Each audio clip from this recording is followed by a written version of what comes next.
Salam, hər vaxtınız xeyir olsun. Bildiyiniz kimi 16 iyul 2026-cı ildə Azərbaycan dili və ədəbiyyat müəllimləri üçün müəllimlərin işə qəbulu imtahanı keçirildi və həmin imtahanda iştirak edən müəllimlərin dəstəyi və köməyi ilə biz yadımızda qalan sualları bu formada sizlər üçün topladıq. Ümid edirəm ki, izah sizlər üçün faydalı olar. İmtahanda iştirak edənlər üçün yenidən təkrar olmuş olar bu suallar. İştirak etməyənlər də müəyyən qədər suallarla tanış olmuş olarlar. Qeyd edim ki, suallar tam yadda qalmamışdır. Yəni təhrif olunmuş formada hal-hazırda sizə təqdim edilir. Yenə də biz çalışmışıq ki, sualın əsas mahiyyətini sizlərə çatdıra bilək. Yəni nümunələri də çalışdıq ki, toplayaq. Mən buradan bütün dəstək olan, sualların toplanmasında köməyini əsirgəməyən həmkarlarıma təşəkkürümü bildirirəm. Birinci suala diqqət yetirək. Bədii təsvir ifadə vasitəsinə aid olan sual idi. Milyon naxış vurur bahar torpağa. Güvənib hüsnünə baharam demir. Zirvə buz bağlayıb, bürünür ağa. Donur səhər axşam, donuram demir. Hüseyn Arif. Burada defis işarəsi də qoyulmalıdır arada. Şeirin ilk misrasında işlənən təsvir vasitəsi digər misrada da keçir. Şeirin ilk misrasında hansı təsvir vasitəsi işlənib? Burada da diqqətli olun. İfadə vasitəsi ayrı, anlayışdır. Təsvir vasitəsi ayrı. Milyon naxış vurur bahar torpağa. Baharın torpağa naxış vurmağı. Bu bir metafordur. Eləcə də, məsələn, güvənib hüsnünə baharam demir. Baharın baharam deməməyi, bu da insana məxsus olan əlamətdir, köçürülüb baharın üstünə və yaxud da donuram demir. Başqa misralarda da biz bu təsvir vasitəsinə rast gəlirik. Deməli, ilk misrasında işlənən təsvir vasitəsi digər misrada da keçir. Bu ifadə olduğu doğru. Bütün misralarda inversiya yoxdur. Baxın, bu yanlış olacaq. Donur səhər axşam. Bu donur ifadəsi keçdi əvvələ. Deməli, burada inversiya var. Zirvə buz bağlayıb, bürünür ağa. Ağa bürünür. Burada da keçdi. Güvənib hüsnünə baharam demir. Hüsnünə güvənərək. Milyon naxış vurur bahar torpağa, torpağa naxış vurur. Burada da inversiyamız oldu. Deməli, hər birində inversiyaya rast gəlirik. Bu ifadə oldu yanlış. İkinci misranın emosionallığını yalnız bədii təsvir vasitəsi qüvvətləndirir. İkinci misramız hansıdır? Güvənib hüsnünə baharam demir. Burada təkcə bədii təsvir vasitəsi qüvvətləndirmiş olmur axı, həm də inversiyadan istifadə edilib. Güvənib hüsnünə güvənərək. Deməli, bədii təsvir vasitəsi qüvvətləndirmədi təkcə, həm də bədii ifadə vasitəsi qüvvətləndirmiş oldu. Son misrada bədii təzad var. Çox diqqətli olun. Əgər söhbət təkcə səhər-axşam sözündən gedərdisə, burada biz bədii təzad var deyə götürməyəcəkdik. Çünki mürəkkəb sözün tərkibini təşkil edirsə, əks mənalı sözlər. Biz bunlara təzad demirik. Ədəbiyyatda bədii təzad kimi götürmürük. Gecə-gündüz məsələn. Bunları götürmürük. Əgər onlar fərqli anlayış kimi, yəni təzadlı göstərilirsə, biz onları götürə bilərik. Səhər-axşamı götürmürük. Biz burada təzad kimi nəyi götürəcəyik? Baxın, donur, amma donduğunu bildirmir. Yəni, burada bir təzad anlayışı var. Yəni, buna əsasən bəli götürmüş olacağıq. Son misranı bir neçə sintaktik fiqur qüvvətləndirir. İndi qeyd elədim ki, təzad qüvvətləndirmiş oldu. Həm də burada inversiyadan da istifadə edilib. Deməli, ifadəmiz oldu doğru. Keçdik növbəti suala. Türkün nəğməsi şeiri ilə bağlı sual ünvanlanmışdı. Belə bir distraktorlar qoyulmuşdu. Növ və janr xüsusiyyətləri ilə bağlı yanlışı tapmalıydın. Məzmun xüsusiyyətləri ilə bağlı isə doğruları. Həcəz bəhrindədir. Həcəz bəhrində olmağı doğrudur. Şeirin forma xüsusiyyətlərinə aid olan cəhətdir. Amma bizə lazımdır yanlış fikir olsun forması ilə bağlı. Ona görə biz bunu seçmirik. Şair nəticəsi olmayan döyüşlərdən yaranan ağrı acını ifadə edir. Təbii ki, bu cümlələr bu formada düşməmişdi və belə sadə də deyildi. İndi iştirak edənlərin özləri gözəl bilirlər. Yəni, biz sadəcə mahiyyəti burada ifadə etməyə çalışmışıq sizlər üçün. Nəticəsi olmayan döyüşlərdən, axı bu döyüşlərin nəticəsi olur. Yəni, nəticə bu idi ki, türklər öz əməlindən dönməyəcək, öz yolundan dönməyəcək, türklər məğlubiyyətlə barışmayacaq, nəticəsiz olmur bu döyüşlər. Deyir, 4 ildə tökülən bu qədər qan hədər olmaz, yəni nəticəsiz ola bilməz. Bu ifadə yanlışdır. Yəni, biz bunu məzmun xüsusiyyəti ilə bağlı doğru xanaya yaza bilmərik. Lirik qəhrəman fikirlərini təhkiyə ilə çatdırır. Baxın, təhkiyə yoxdur. Bu şeir lirik şeir nümunəsidir, lirik əsərdir. Yəni, təhkiyə o zaman olardı ki, bu epik növdə yazılan hansısa bir nümunə olardı. Təhkiyə deyil və bu forma xüsusiyyətinə aid olan yanlışdır. Deməli, 3-ü yazırıq birinci xanaya. Növ və janra aid olan ifadə kimi 3-ü bura yazdıq, yəni 1-ə yazdıq. Bəndlərdə misra sayı fərqli idi. Təbii ki, bəndlərdə misra sayı fərqli idi. Buna görə bu ifadə də olduğu doğru. İndi mən xatırlamıram, orada fərqli idi yazılmışdı, ya fərqli deyildi yazılmışdı. Yəni, fərqlidir ifadəsi, fərqli idi ifadəsi bəli, doğrudur. Türklər heç bir dəhşətli hücumdan qorxmayacaq. Bu cümlə də bir qədər fərqli salınmışdı.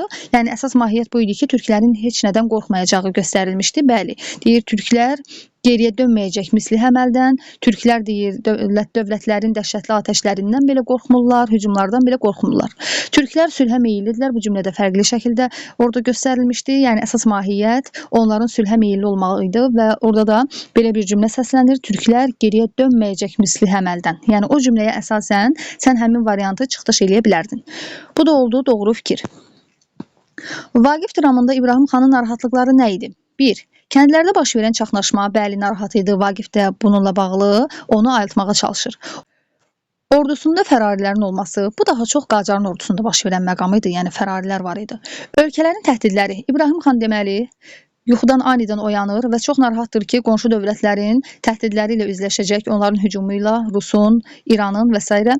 Deməli, ifadə doğrudur. Vaqifin Qacara yazdığı kəskin məktub əksinə, bu onu narahat etmirdi. Bu məktub onun daha da xoşuna gəlir.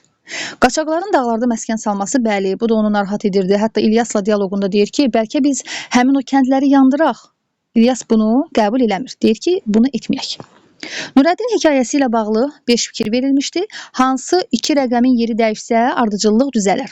Nurəddin Gülpəri ilə Əmraslanın söhbətini eşidir. Bu elə yerindədir, əvvəldə olmalıdır. Cənnətəlinin ona soğan çörək verməsi, yəni Nurəddinə, bu da elə ardıcıllıqda uyğundur. Burada cavab 3-4 kimi göstərilmişdi.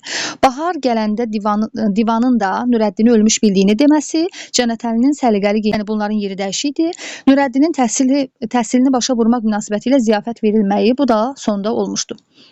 Belə, uyğunlaşdırın. Yeni 6-cı sinif dərsliyinə əsasən bu sual təqdim edilmişdi. Mahirə Nağıqızının Ana dilim şeiri və Xəlil Rıza Ulutürkünün Laylan mənim, Nərəm mənim şeiri. Kanalda qeyd edim ki, bunların hər birinin izahı təfərrüatlı şəkildə paylaşılıb.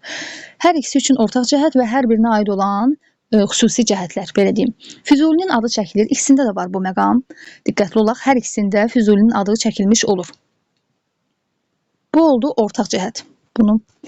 Bu oldu ortaq cəhət. Bunu bura qeyd eləyək. Ana öz övladına Layla ilə müraciət edərək ana dilini qorumasını istəyir. Bu heç bir əsərə aid ifadə deyil. Yəni bunu biz çıxırıq. 3-cü distraktoru gördüyünüz kimi yazmamışıq, çünki müəllimlərimiz onu xatırlaya bilməyiblər. Həmin o 3-cü cümləmiz, elə bil orada yazılan fikir heç birinə aid olmayan fikir idi, şeirlərin heç birinə aid deyildi. Mənim sizdən kiçik bir xahişim olacaq. Görürsünüz ki, yəni boşluqlarımız var, biraz natamamlıq var testlərdə. Ona görə də imtahanlarda iştirak edənlərdən xahiş edirəm ki, rəy bölməsində yadınızda qalan sualları, burada boşluq gördüyünüz məqamları xatırlayırsınızsa yazarsınız. Laylanın əzəmətinin insana təsirindən danışılır. Bu, hər iki şeirə aid olan məqamdır. 4-də ortaq şəkildə belə qeyd eləməliyik. Dilə müraciətlə dilin tarixinin qədim olduğu deyilir. Bu, Mahirə Nağıqızının Ana dilim şeirinə aid olan ifadədir. 5-i də yazdıq bura. 6. Dil Polad körpüyə bənzədilir. Bəli, deyir ki, Polad körpüm qılıncımdır, günəşimdir mənim dilim. Bu da Laylan mənim, Nərəm mənim şeirində keçən ifadədir. Bu formada uyğunlaşdırmaq lazım idi. İskəndərnamə poeması ilə bağlı belə bir sual. 6. Distraktor, fikir, səbəb-nəticə əlaqəsi verilmişdi və yanlış səbəb-nəticəni tapmaq.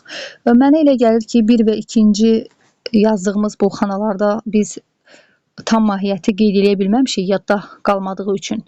Kimin yaxşı yadında qalsa, onu mütləq yazsın rəy hissəsində. İskəndər hərbi cəhətdən və mənəvi cəhətdən tədbirli idi. Belə bir mahiyyətli cümlədir, tam dəqiq yaza bilməmişik. Ona düşmənini döyüşsüz ələ keçirmək deyilsə də razılaşmır, məclis qurdurur, qoşun yığır. İndi bu ifadə belə doğru görünür, amma mən artıq xatırlamıram imtahanda onu necə götürdülər. İskəndər məşvərətdə olanlarla kifayətlənmir. Hətta burada səhv etmirəmsə belə bir cümlə də var idi ki, ona rəy verənlərin, sərkərdələrin, yəni fikri ilə də razılaşmır. Sülh üçün ordu toplamağa qərar verir, məqsədi döyüş deyildi, tabe etmək istəyirdi, belə bir ifadə yazılmışdı. 1-2-ci xanalarda olan fikirləri yenə də deyirəm, tam olaraq dəqiq xatırlaya bilməmişik. 3-ə baxırıq. İskəndərin Dara ilə döyüşdən qabaq keçirdiyi məclis hərbi plan qurmaq üçün idi. İskəndər bu məclisi meysiz, məzəsiz edir, bilgilər və başçılar onu diqqətlə dinləyirlər. Bəli, Dara ilə döyüşdən qabaq keçirdiyi məclis plan qurmaq üçün idi və bu məclisi də sübut etmək üçün də burada hətta başında fikir və nəticə, səbəb, fikir və nəticə belə formada qeyd olunmuşdu, nəticə. Deməli, bəli, bu ifadə doğrudur. Meysiz, məzəsiz, buna görə də iclas kimi məclis keçirmiş olur. Anasına dediyi birinci və ikinci vəsiyyətindən aydın olur ki, xalq qarşısında məsuliyyətini dərk edən biridir. Anası xalqla yaxşı rəftar etməli idi və dərdlilərə baxıb İskəndər üçün pis olmamalı idi. Bu ifadə özü doğrudur. İkinci vəsiyyəti nədən ibarət idi? Yəni oğluna taxtını tapşırır, oğlu ilə birlikdə taxtını da tapşırır anasına və orada biz görmüş oluruq xalq qarşısında məsuliyyətini. Çünki deyir, mən gələndə elə olsun ki, nə sən utan xalqdan, nə də mən. Amma ikinci vəsiyyəti ki var idi, ölümündən sonraki proseslər, artıq o xalqa aid olan bir məsələ deyil. Bu anasının və İskəndərin özünün arasında keçən bir məqamdır. Yəni bunun xalqa nə aidiyyatı var? İkinci vəsiyyətin. Ona görə bu ifadə yanlışdır. İskəndər kitabların ümumbəşəri dəyəri olduğunu bilirdi. Bu doğru, İqbalnamədə keçən məqamlardır. Öz dilinə kitabları buna görə də tərcümə edir. Burada ümid edirəm ki, hərf səhvlərini, mexaniki səhvləri anlayışla qarşılayacaqsınız. Biz yəni müəllimlərlə sürətli şəkildə sualları toplamağa çalışmışıq. Ona görə də mexaniki səhvlər olmağı məncə normaldır. Zəncilərin hücumundan qorxu acizlik deyildi. Yəni acizlik deyil həqiqətən də.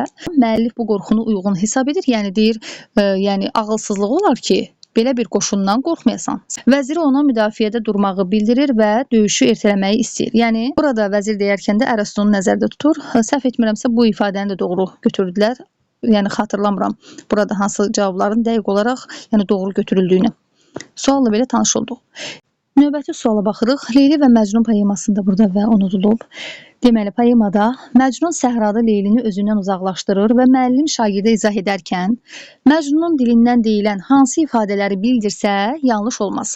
Bizdə ikilik nişanı yoxdur. Hər birinin özgə canı yoxdur. Deməli, bunu atası ilə danışarkən bildirmiş olur. Bunu desə yanlış olacaq. Gər mən isəm, nə sən, ey yar. Vər sən isən, nəyəm mən izar. Bu ilə Məcnun dilindən keçən ifadədir. Yəni səhrada özünü uzaqlaşdırdığı məqamda. Eşq etdi binayı vəsli möhkəm, məni səninlə həmdəm. Bunu da götürdük doğru cavab kimi. Yaxşı nəzər eyləsən yamandır. Həm bizə və həm sənə ziyandır. Bunu da doğru götürəcəyik. Deməli 2-3-4-ü doğru götürəcəyik və bir də sonuncu misralar. Yox səndə nişani namı, namus. Əfsus ki arsızsan. Əfsus. Deməli, bu atasının ölümündən sonra baş verən məqamdır. Bunu da biz yanlış götürəcəyik. Koroğlu ilə Bolu bəy qolundan dırnaq işarəsi, Bolu bəy qolundan cümlə verilmişdi. Hansı ki, yəni orada göstərilməmişdi Koroğlu və Bolu bəy qolundandır. Sadəcə sən o cümləni oxuyub mahiyyətindən alamalıydın. Deməli, belə bir cümlə. Koroğlu öz günahı ucbatından başı yaralı halda aparılır, səhv etdiyini dərk edir və o cümlənin aid olduğu qolu tapıb, burada boy yox, qolu tapıb, həmin boy sözlərini silək. Deməli, qolu tapıb, qolla bağlı doğru cavabları tapmaq tələb olunurdu. Mən inşallah bu sualların daha təkmilləşdirilmiş variantını da PDF şəklində sizlərlə paylaşmağı düşünürəm. Yəni, bunların hər birinə yenidən nəzər salınacaq. Mexaniki, texniki səhvlərin hər biri aradan qaldırılaraq sizlərə təqdim edəcəyim. Fikir verilmişdi. O fikirlər də səbəb nəticə kimi verilmişdi altda. Koroğlunun adamları məclislərə girir, qulaq asır, Hasan Paşa məclisdəkiləri nəzərdən keçirir. Bu Həmzə qoluna aid olan ifadədir. Yəni Həmzənin qıratı qaçırdığı qola. Bunu çıxırıq variantdan. Çənlibeldə iki tərəfdən hücum gözlənilirdi. Dəmirçioğlunun Çənlibeldə qalması qərara alınır. Dəmirçioğlunun Çənlibeldə qalması qərara alınmışdı. İki tərəfdən yox, üç tərəfdən hücum gözlənilirdi. Yəni, xatırlamıram, imtahanda 2 tərəf yazılmışdı, yoxsa 3 tərəf yazılmışdı. 3 tərəf yazılıbsa doğrudur, 2 tərəf yazılıbsa yanlışdır. Çünki indi xatırlamıram, orada 2 idi ya 3'dü. 2 olmalıydı, səhv etmirəmsə. Əgər 2-dirsə, qeyd etdiyim kimi yanlışdır, 3-dürsə doğrudur. Koroğlunun Ələmqulu xanla dostluğu aləmə yayılır. Hasan Paşa Toqatda məclis qurdurur. Bu var idi. Bolu hamıdan qabaq Koroğlunu ələ keçirmək istəyir. Doğrudur. Bolu Toqatdan Çənlibelə yola düşür. Baxın, Toqatdan yola düşmürdü, Ərzincandan yola düşürdü. Buna görə yanlışdır. Bolu bəy Koroğlunu Ərzincana aparır, bəli. Hasan Paşa Çənlibelə hücum edə bilmir. Bu da yanlışdır. Yəni, nəticə olaraq Koroğlunu Ərzincana aparması deyil ki, yəni Çənlibelə hücum etməsin. Yəni, belə bir məqam ümumiyyətlə əsərdə yoxdur. O planlaşdırırdı hücumu. Oktay Eloğlu əsərində Səməd haqqında fikirlər. Səmədin dedikləri ilə bağlı doğrular, Səmədin dedikləri ilə bağlı yanlışlar. Danyarın pul verdiyini, Oktaya maneə yaratdığı xəbərini Firəngizə çatdırır, bəli, doğrudur. Oktaya deyir ki, Firəngizlə evlənməyin üçün şöhrətli olmalısan, yanlışdır. Şöhrətli olmaq demir, pullu olmalısan deyir. Yəni, sənin onlar qədər pulun yoxdur. Danyar bəyin Firəngizə elçi gəldiyini bildirir, bu da var idi. Hətta deyir ki, qızı elə teatrda görmüşdü Danyar. Sonra Səmədin dedikləri ilə bağlı yanlışdır. Səməd Firəngizin çox talantlı aktrisa olması ilə bağlı Xaspolada məlumat verir. Bu yanlış ifadədir təbii ki. Oktay onun dedikləri ilə razılaşmasa belə yenə də ona kömək etmək istəyir. Bu da doğrudur. Bəli. Oktay hətta ilk dəfə danışarkən bunların dialoqlarında deyir ki, gedin, mən sizə heç vaxt geri dönüş etməyəcəyəm. Yəni, mən sizin yanınıza gəlməyəcəyəm. Amma buna baxmayaraq Səmədin yenidən Oktaya geri dönüş etdiyi var. Yəni, müəyyən müddət sonra gəlir, deyir ki, anan da artıq rəhmətə gedib, bu qızı niyə burada saxlayırsan, Sevərə görə məzəmmət edirdi. Hətta burada 6-cı destraktorda var o ifadə. Səməd bəy Oktayın Sevərə yaxşı baxmadığını deyib, onu məzəmmət edirdi. Baxın, bu isə yəni doğru ifadədir. Bunlar doğru. Keçək növbəti suala.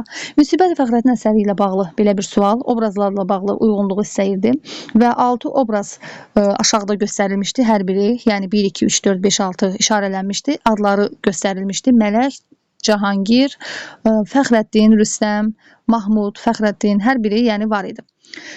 Səadət sonra və sən uyğunlaşdırmalıydın. Həm də variantları uyğunlaşdırmaq. Öz intiqam əməlləri özünün və ailəsinin faciəsini şərtləndirir. Bu təbii ki, Rüstəmə aid idi. Mən indi burada qabağında qeyd eləmişəm.